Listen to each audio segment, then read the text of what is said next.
second. Oh, I have to mute now? I'm gonna mute mine, right? Um, Hi guys, we're over on But if I mute myself, Amber, will you hear it on the YouTube? so I've got YouTube muted. Um, I guess we need to mute somewhere Do else. I need to mute Zoom? We probably need to mute. Ooh, Because you need the voice, right? yeah, interesting.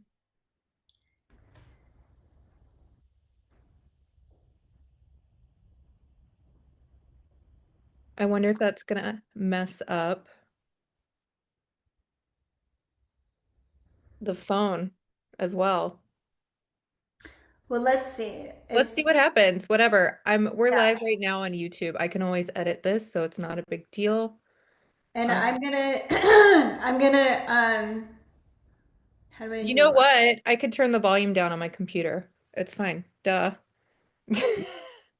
Okay, good. And then I'll do that too. And then I'm trying to find how do I go on live? Here we go. Here we go. Here we go. Are you ready? I'm ready. Add a title. Um,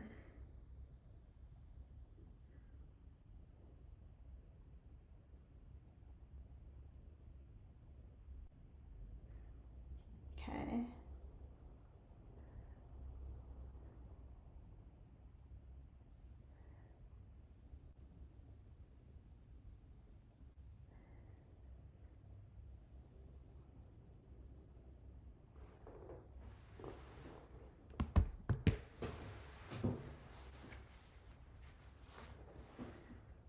Hi guys on YouTube. Can you hear me okay?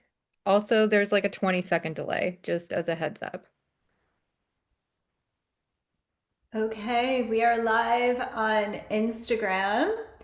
I'm gonna add an invite to you, Amber. We're doing all the tech things, all the all the setup. Okay.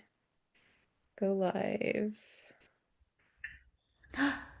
There you are. Perfect. Okay.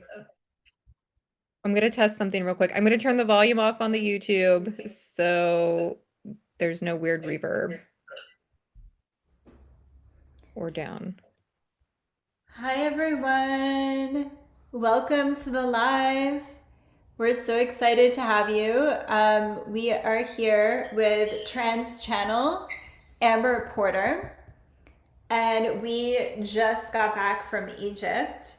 And we already have a question. So before we get into, I'm going to ask Amber how she channels and the process, and we're going to talk about Egypt. We're going to talk about Isis. And my name is Jen. I'm the creator of Ramana. We bring people to Egypt. And so Michelle from Blue Solar Storm asked, about reptilians, asked about, I've been seeing in Dendera, in Hathor's temple, there are some beautiful hieroglyphs and artwork of reptilian priestesses. And I have also targeted and going out of body there at that complex, and I've seen them.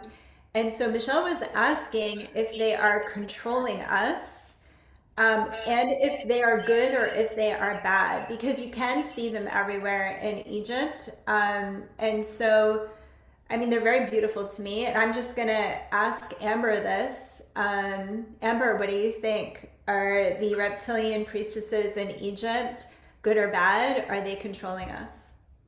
So I think that's a complex answer.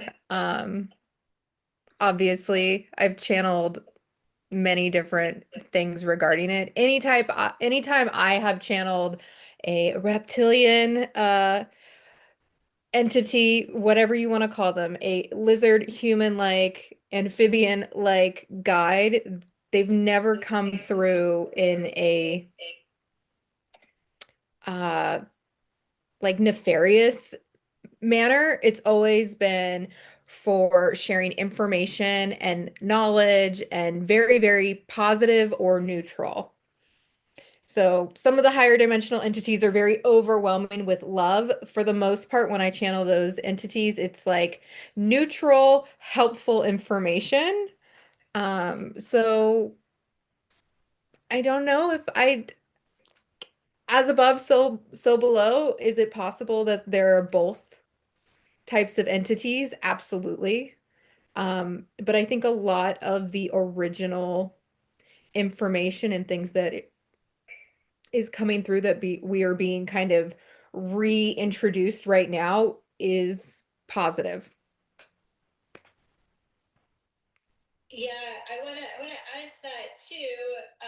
Because the really interesting thing is with the aliens or the reptilians is that what I see is that nothing can control us. So the only way that we are ever controlled is if we forget our power and we're in a state of disillusionment because we're creating everything.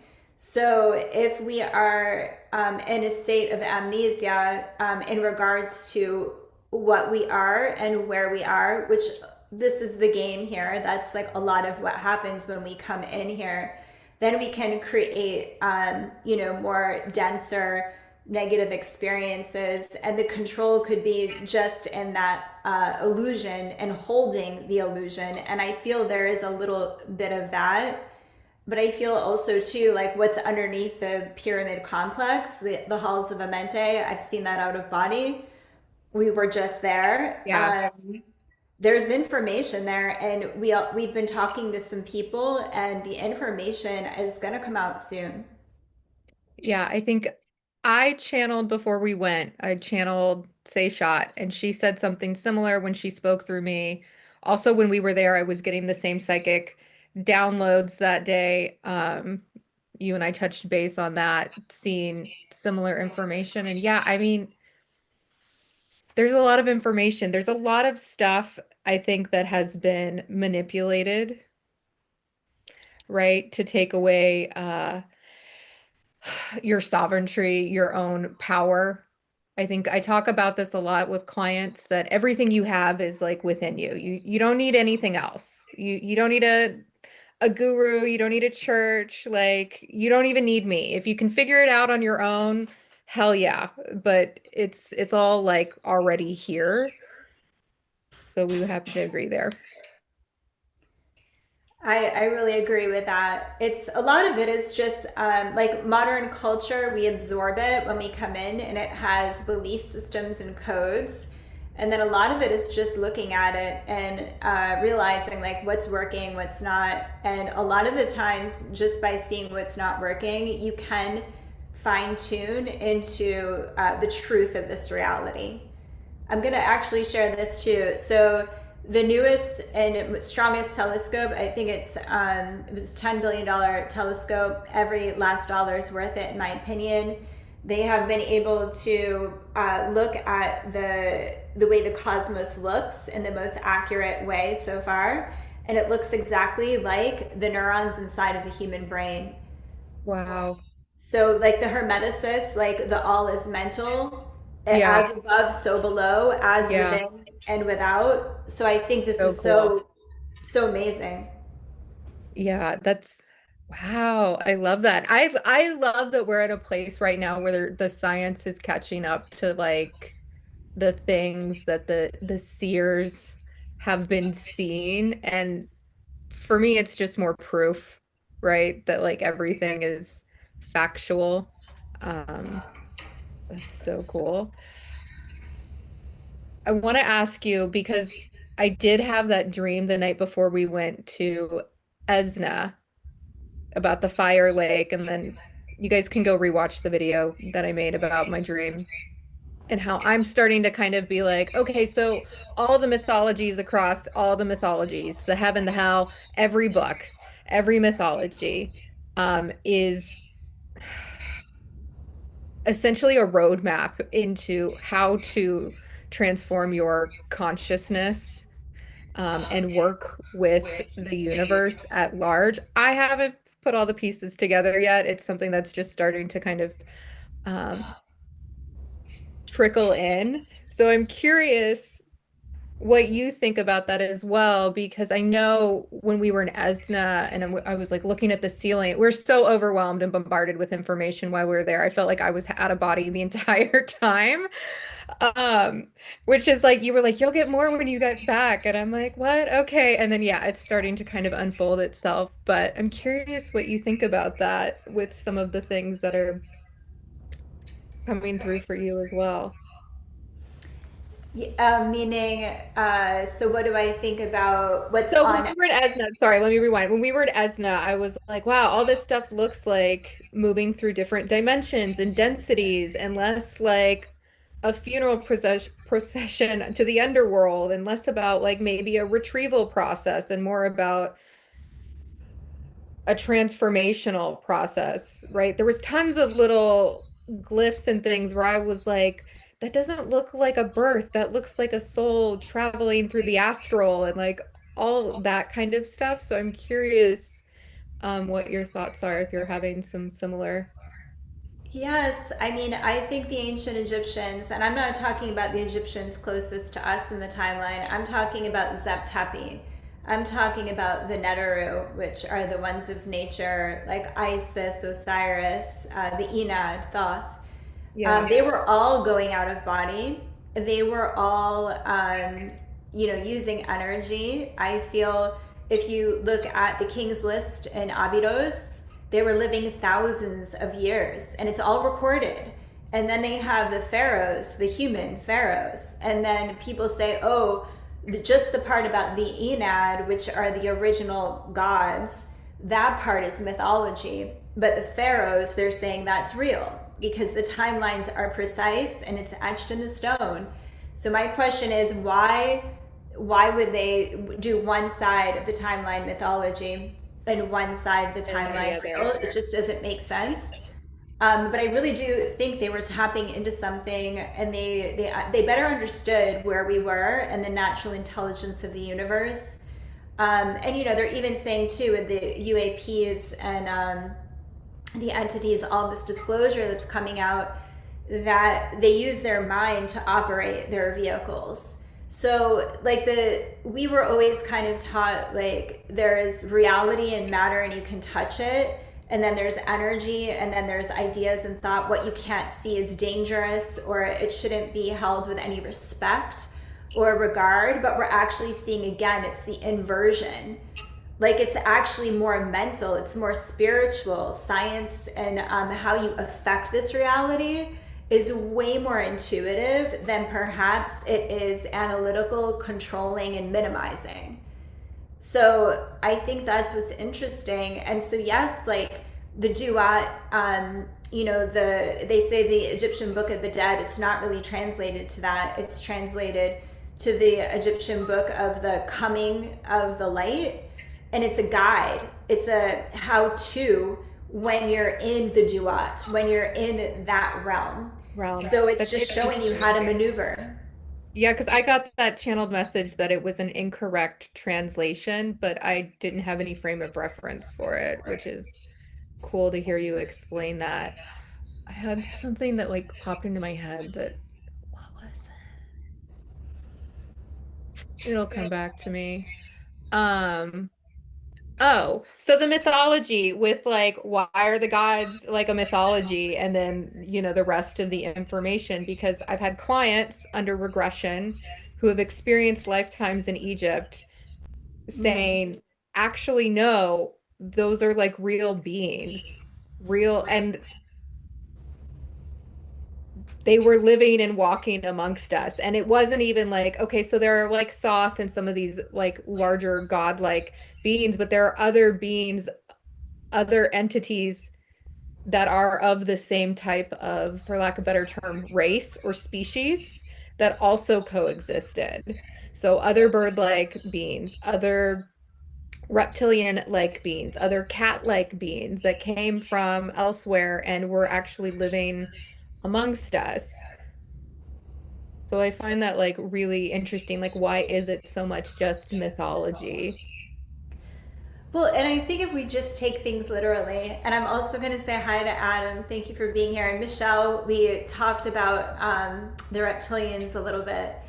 And yeah, Amber, like if you look at it, the avians, they're blue avians. So there's Ma'at, she's the wings, the goddess of balance with the ostrich feather. She's a blue avian. Thoth is a blue avian. Horus is a blue avian. So there is like a pantheon of blue avians, and then of course there are feline goddesses like Sekhmet or Bastet, maybe Lyran, if you will. But I've seen that too. I've been brought back into a time where all of these beings were walking, and it was very normal. It was very beautiful. They were in the temples. They were teaching. Everybody was sharing information, exchanging information. The earth was open, if you will, and Yeah. there was a lot of like galactic communication. We weren't cut off. We weren't. And I actually saw the fall. And the fall was really rooting out this information, and I saw humanity really becoming depressed, and they weren't able to travel like out of body. There was like it took 2 generations to bring in a veil of consciousness and to dismember our connection, and it really actually brought us into a denser reality. And then the people that were kind of understood the truth and had the documents, and like I believe is under, in the pyramid complex underground, we're going to find there's like labyrinths, there's a lot under there, there are other structures under there, but there are records under there. I do believe that. And I feel like, again, we're going to know without a doubt a little bit of our origin story. I think so too. It's definitely coming. I also think Shot told us that when we were at Luxor. I'd have to go back and like watch that video. But yeah. Someone's asking why were those abilities lost, those natural abilities lost that came so easily, and what was the point of the disconnection? I don't have a good answer for that right now. Maybe you do, Jen. Okay, so I will take that because we come in right now and it's sacred amnesia. So we come in and we forget, and this is the gift because this is not the primary reality. When you're out of body, that is the primary reality. And we come here, we forget, and the biggest gift is to feel and remember your Godhead in a state of amnesia. So when you do that, you're bridging being an animal and like being a human and being a god at the same time, and you're bridging and creating this deep expansion of consciousness if you can forget and remember at the same time. Just as like we're matter, we're inert energy, like dead energy, and we're spirit at the same time. So it's about this like deep expansion, and the way that you remember here is like you have to dig into your soul. And when you do, you become more powerful here, but you become way more powerful in the primary reality too. So it's this gift that feels extremely painful if you're not searching, right? And then a lot of modern culture, they keep us searching for a car or to get money to feel good, or and if they can give you Yeah. what we're searching for, you're looping, and we're off that track. But normally when you get here, the pain is there, and then you go within so that you can like feel and remember really your power. So do you think it was done on purpose? I think we're creating it too. So we agreed on purpose, yes, but I also feel, and I've seen too, that Yeah. this is the end of that game. Like in our lifetimes, we're remembering. I'm getting like massive goosebumps. I'm getting chills. Yeah, it's Yeah. like where we're actually going to be able to remember in this lifetime, and things are going to open up again. So it's not even so much new earth, it's that we are, as we remember, we're growing the consciousness We're growing like our inner paradise. We're rooting Yeah. it into the physical. And the more energy we bring in to this bioelectrical portal, which is your body, then the more expansive Yep. reality gets because reality is contagious. That's something I've channeled a lot. A lot of like what the living light tells me is like this exact concept. And for this reason, I'm getting ready to teach a workshop on this in August because it is that, right? It's more of like an expansion of everything in the information, which is why it's shifting so quickly. I love how you putted that into the ground, into the earth and rooted it in. Um, Questions, guys? So how will humans coexist? The ones that do remember and the ones that don't remember, or will everybody remember? Everybody's going to remember at some point. I mean, it's happening so quickly. You guys don't even, I don't know if you all realize how quickly you guys are starting to see beyond the veil.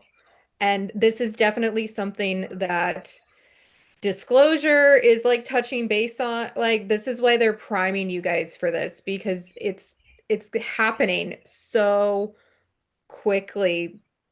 I know Jen and I talk about this a lot privately where we're like, you guys are going to, this is like why so many people keep telling you guys that you can do this. This is why we do the work that we do to create a support system because you're going to be able to remember. And there's so many facets to you being able to remember, not just intuitive gifts or channeling or light language, but like being able to access multiple lifetimes and these like deeper states of connection with other things.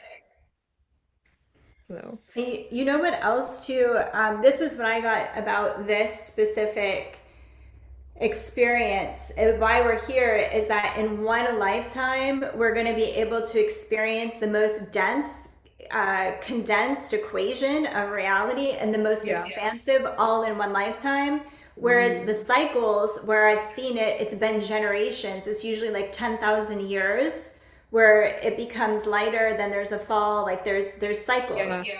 But it's this lifetime that's been so important. What I've been seeing is that Yeah. you're going to, we've experienced the densest, and now we're going to experience the most expansive, all under one pithy lifetime. So that's the real, that's the party. That's why everyone's here right now. It's for that like crazy expansion. I guess we signed up for it. Totally. It's We signed up for the party. Um, yeah, guys, any questions? Why Jen and I are here? Okay, I'm seeing even MAGA will remember and see through the veil. I think everyone will. And Plato states, Adam, hey, yes, Plato. I love Plato, and we've been rereading it for the mystery schools. But yes, Plato talks about a state of amnesis, and that is that sacred state of amnesia. I feel like there was something else I wanted to ask you about. Why we have about 10 minutes left. Jen has a heart out. So if you guys got questions, drop them in the chat. Man,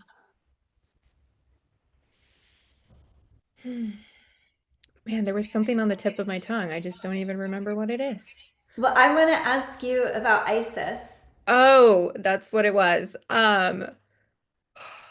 So our temple visit to Isis was intense. It was definitely one of the few temples where like the minute I saw the temple, I felt like I had a full body remembering and I was like trying to not like have a full like cry in public because I cry a lot, but we're gonna do it in private. Okay, we're not gonna do it in public. I'm an air sign. We keep it, we lock it up. Um, and then I had a moment to be able to like channel to myself, which if you watch any of the other videos, we kept getting kicked out everywhere anytime I would start to channel. But while we were at that temple, the stuff that was coming through was really intense. She did a lot of like trauma clearing and in regards to like specifically within me as well, or anybody else that ends up watching that video, you receive the activation, it all works the same. But it was like you needed to release certain vibrational resonance, like specifically for me, this like trauma stuff that was so deep and buried and held in order to like move forward. And the way that she put it, it was like some type of fertility. And it wasn't necessarily like, oh, I'm gonna like have a baby. It was like for anything that was coming up that I was getting ready to birth. And then I ended up having kind of like a big ugly cry in the corner of the temple by myself. But her energy was crazy and super, super loving, super beautiful. And I know that like you and I have talked about this. I know you're kind of running an abundance workshop based upon her teachings, her codes. So it's cool that we got like the same thing. Do you want to like elaborate on like Yeah, the way she yeah. works with that? Because I don't really know. All I have is like the information that I channel and whatever comes through. I'm not versed. I want to answer this question too. Why are you being kicked out? Well, it's funny because when we're at the Temple of Isis, we had private audience, so we're able to commune in this way. It's very special. But sometimes, if you're in another temple, even there are guards, and it's almost like I know. they know you're connecting, and they don't want you to. They don't. So some do, some don't. Our Egyptologist is really good at guarding us and letting us do our process. I mean, he worshipped Amber and was like, They were Amber's like a so goddess. fun. I think they kept being like, "Oh, you're like a reincarnated goddess," and I was like, "Yeah, Yes. sure." And he was always trying to protect Amber so that she could have, the time to channel. But it's really interesting because the fight between light and dark, it feels very visceral. And even in Egypt, because there's so much coming alive and so many people want to be there, and so I feel like there's this opposition of people wanting to shut it down. It's really crazy. But yeah, but ISIS. So I was there 4 days prior before we met, Yeah. on the boat, the Nile Lily, and having. I mean, it was such a magical group. Um, but so I saw when I first got into the temple of Isis, like when I was just looking at it on the outside, I arrived at an island that can look at the temple on the Nile, and I was seeing what I thought it was a rainbow. And I was like, wow, in Egypt, a rainbow, like it doesn't rain very often. There was no Yeah. rain in the sky, and it was a radiating rainbow. And then I would look away and it would come back into focus just out of the periphery of my eyesight. I could never lock and hold onto the rainbow. But what I was seeing was the aura Of of the temple. And when I went in, I was really, I went into another sanctuary. There's a sanctuary that is visible, and there's another sanctuary. And I went in to pray for everybody in the Egyptian Mystery School and to do the blessing. And so much was coming through. And what I really understood were these temples are, some of them are alive and coming back, and there's a lot of it's a portal, and it's working with the bioelectricity of like our biology, and it has its own bioelectricity, mm, so they feel more human or more like animalistic than I've ever felt in any kind of building yeah. because so many people have been going in there for thousands and thousands of years, more than I think academia says, and pouring the energy and the netter, the gods, like all of this current has been there, and now we're bringing it back, and it's coming back alive. I just got So chills. that's what I've been getting is like our bodies are the same as these temples, as the pyramids, and it's really just about bringing more of that gnosis, bringing more of our soul here, and bringing more of that frequency here, just remembering it, and then it's like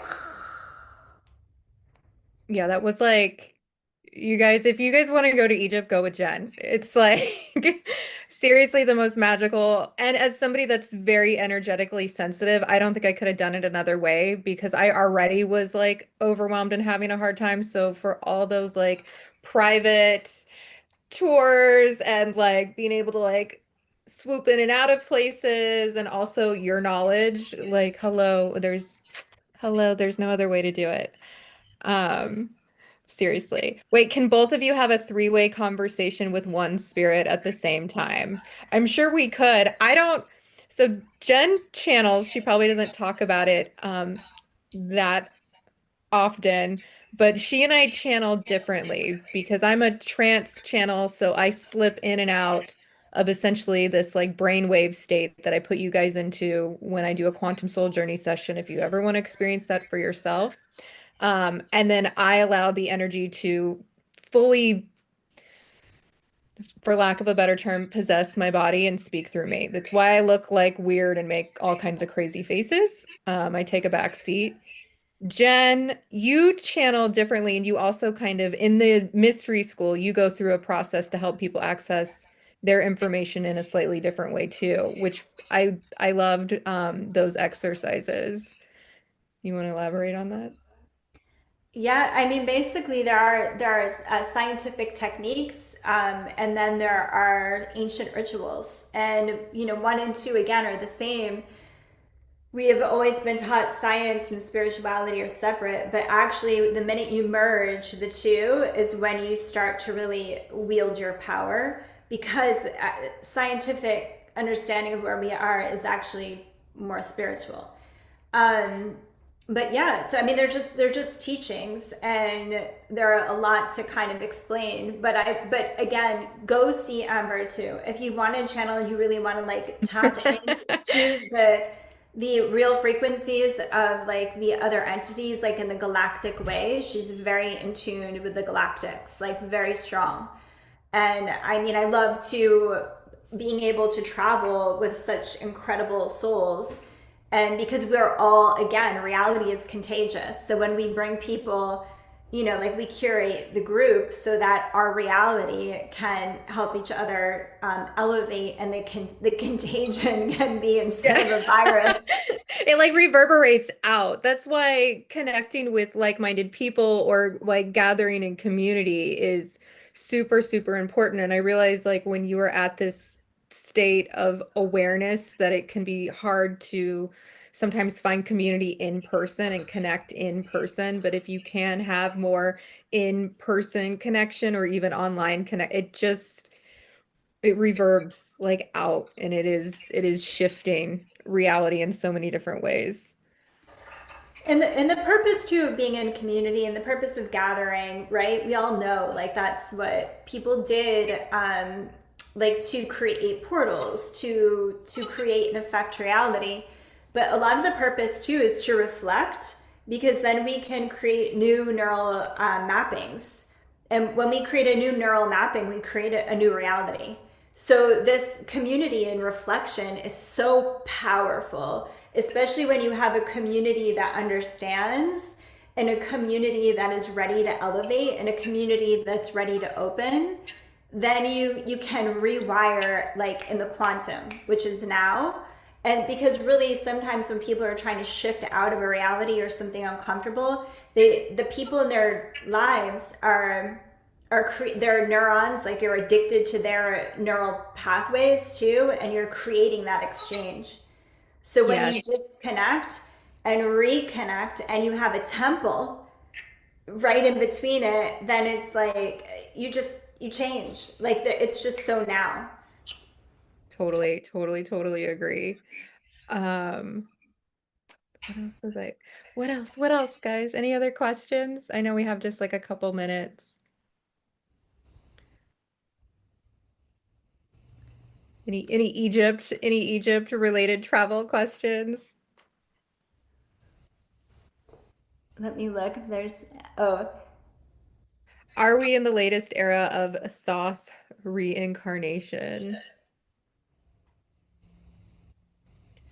Well, Jen, I would say at this point, because I'm seeing a lot of people who are accessing either gods, goddesses, or some of the bigger archetypal consciousnesses like Jesus, like Christ consciousness, all of that stuff. The way the living light has explained it to me which is a council of highly ascended light body beings, like in the higher realms, you have the ability to tap into that consciousness yourself and bring it through. I think exactly what Jen was saying earlier, anchoring that stuff back into this reality.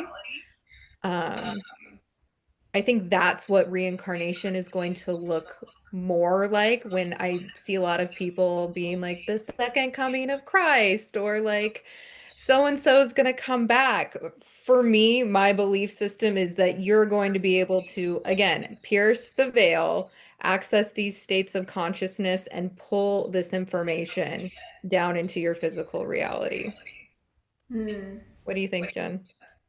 Yeah, I also think um, like reincarnation. So it's like once you're out of body and what there's no time. So I think everything is accessible. So is it the latest? I would say no, because it's always accessible. Like if you're out of body, you can go visit Toth at any point in time. And I get to in this corporal reality. I don't know. I really wouldn't know because in the corporal reality I can't say because there's so many things that could shift, but when I'm out of body I could say. Like Yeah, because you're if not that bound by makes sense. space or time when you're out of body. I'm really looking forward to my Monroe Institute experience for that I'm so reason. excited for you. I can't wait. And that's like one question. Jen experiences out of body a lot, and it's not something that I've done consciously. So I can't wait to experience it and play with that state more. And this is where I mean we talk about Plato, Pythagoras, the Pythagorean. I'm saying that wrong. Theorem. It's in geometry. I hate math. um, but they were all going out of body. Those were their mystery schools, and the Egyptians were. So how I've seen it too, a lot of the temples, the hidden mysteries weren't for the public. They're in crypts. They're underground. They're in rooms with no doors. They're hovering above where there were no stairways to secret hidden rooms, like hovering, like stories and stories above, with no floors and no way to get there.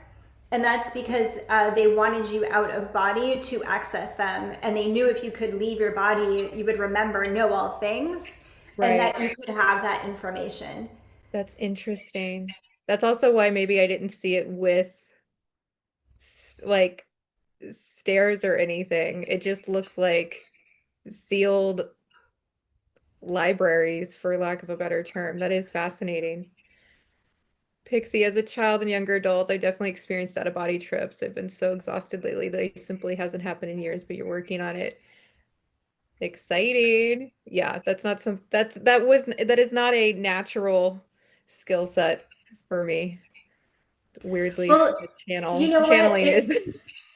I feel like it's a natural skill set when we're young and we're taught not to do it, right? Because fear of death. Yeah. So I feel like and then it takes a long time sometimes to relearn it. But also, Pixie, I would say too, if if you're really tired, just make sure you're taking care of your body. And like, saltwater baths, things like that too can help with your electromagnetic field once you're ready to go again, because salt water disperses the field, and sometimes you need a little bit of massaging the controlled area to like leave Oh, that's a salt. great point. My favorite way when I was learning to push my biofield out to connect with spirit was sitting in a salt bath. And it is definitely one of the things that I also suggest all my clients where they're like, "Do you have any pro tips?" And I'm like, "This one thing, but I don't have the science as to why." So, thank you for that. I love like understanding kind of the why behind it. Um, yeah. Well, I know you've got Uh, like a hard out. I want to keep going, I but yes. know. I love chatting with Jen. You have like all this information that is so fun. What can I say? If you guys want to go to Egypt, go with Jen. Jen teaches an Egyptian mystery school as well that kind of walks you through all these like really cool concepts that are not talked about publicly on standard Egypt tours, you know, the ancient consciousness and ancient connections and all the ancient entities that might have been working in the space. So I highly recommend it. She's amazing, amazing wealth of knowledge. I learned so much from you, which is so fun. But yeah. And I've learned so much from you, Amber. And again, your deep connection and that open channel that you have because you're working with your channel and it's open every day and you're in that service. And because Amber is in such deep connection and in deep service, the channel is very potent, very strong, very open. So if you are looking to tap into that, she is the person for you. And Adam, you're amazing. And everyone here is amazing. So thank you. Thank you for your questions too. Yeah, thanks for the questions, guys. We'll save this live so you can rewatch it. I've also got it up on YouTube. Hopefully, the sound is better than my last live over there, so you can rewatch it there. And I've got tons of like information linked to Jen as well. If you guys need to figure out how to find her and work with her. So And same on the Instagram live, DM me. Quantum Doula is Amber's handle, and you'll see that. But DM me if you want any questions or like the YouTube link for Amber. And Michelle, thank you too. And thank you, everybody. yeah. All right. I'll chat at you later. Bye, guys. Bye.